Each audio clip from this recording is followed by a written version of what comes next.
हो मेरा काम गरीबों की हिमायत करना, दर्दमंदों से ज़ईफ़ों से मोहब्बत करना। मेरे अल्लाह हर बुराई से बचाना मुझको, नेक जो राह हो उस राह पे चलाना मुझको। अस्सलाम वालेकुम। कितनी खूबसूरत दुआ या नज़म है ये अल्लामा इकबाल की, जो उन्होंने 1902 में लिखी थी। और हम सब का जो खूबसूरत बचपन गुज़रा है, जब हम स्कूल्स में, चाहे प्राइवेट स्कूल्स हो या गवर्नमेंट स्कूल्स हो, उसमें ये पढ़ाई जाती थी। जी 4-5 दुआएं होती थी, उनमें एक ये भी दुआ होती थी। और तब इसका मतलब नहीं पता होता था कि हम पढ़ क्या रहे हैं। और ये हमारे सिलेबस का पार्ट भी रही है। उर्दू की 5वीं या 6ठी जमात में इस नज़म को, इस दुआ को इंक्लूड किया गया है। और जब आज हम सोचते हैं कि उस नज़म या उस दुआ में क्या है, तो उस नज़म या दुआ में बच्चा अपने परवरदिगार से, अपने खुदा से, गॉड से ये दुआ कर रहा है कि उसे खुदा इल्म दे, नॉलेज दे, विज़डम दे, उसे तौफीक दे कि वो दूसरों की मदद कर सके, वो गरीबों का ख्याल रख सके, वो बुज़ुर्गों या बूढ़ों का सहारा बन सके। ये उस नज़म का पूरा कंक्लूजन है, निचोड़ है।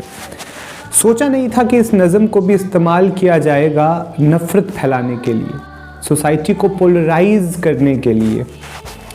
कब किसने सोचा था कि वो दुआएं जो बच्चों में मोहब्बत इनफिल करने के लिए पढ़ाई जाती थी कि खुदा उन्हें तौफीक दे कि वो एक दूसरे से मोहब्बत कर सकें, उसी दुआ को इस्तेमाल किया जाएगा सोसाइटी में नफ़रत फैलाने के लिए। कहा जाता है कि मोहब्बत इंसान को अंधा और बहरा कर देती है। जब किसी इंसान को किसी दूसरे से मोहब्बत होती है तो फिर वो उसके बारे में कोई बुरी बात नहीं सुनना चाहता, यानी कि अगर कोई बुरी बात होगी तब भी अवॉइड की जाएगी। मगर मैं समझता हूँ कि मोहब्बत से ज़्यादा इंसान को अंधा और बहरा नफ़रत कर देती है, कि फिर उसके बाद जब किसी शख्स के दिल में नफ़रत भर जाए तो उसे फिर सिर्फ नफ़रत ही नज़र आती है, प्रोपोगंडा होते हुए ही नज़र आते हैं। और वो सोसाइटी को पोलराइज़ करने की हद तक कोशिश करते हैं जिनके दिलों में नफ़रत भर गई हो। बात उत्तर प्रदेश के डिस्ट्रिक्ट बरेली की है, जहाँ पर एक स्कूल में ये दुआ पढ़ाई जाती थी, लब पे आती है दुआ बन के तमन्ना मेरी।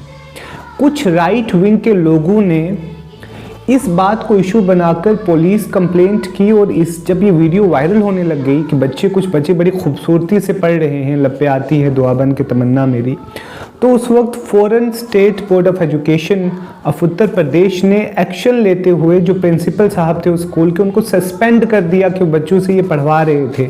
इस बात के लिए सस्पेंड कर दिया और ये कहा कि इनके खिलाफ इंक्वायरी होगी। इंक्वायरी किस बात की होगी? कि वो बच्चों से प्रेयर पढ़वा रहे थे। ये खूबसूरत नज़म जो कि सिलेबस का, उनके सिलेबस का भी हिस्सा है, उर्दू के सिलेबस का भी हिस्सा है, 5वीं या 6ठी जमात की किताब में ये दुआ दे रखी है और बचपन में हम सब पढ़ा करते थे।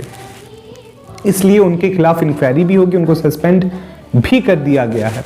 अब अंदाज़ा करें कि किन किन इश्यूज़ को इस्तेमाल किया जा रहा है पोलराइजेशन के लिए। वो चीज़ें जो बचपन में एक दूसरे को जोड़ने के काम आती थी, अब उन्हीं के ज़रिए नफ़रत फैलाने का काम हो रहा है। खैर, कभी सोचा नहीं था कि हमारे बचपन की खूबसूरत यादें, हमारा चाइल्डहुड नॉस्टैल्जिया इस जनरेशन के बच्चों के लिए चाइल्डहुड ट्रॉमा बन जाएगा।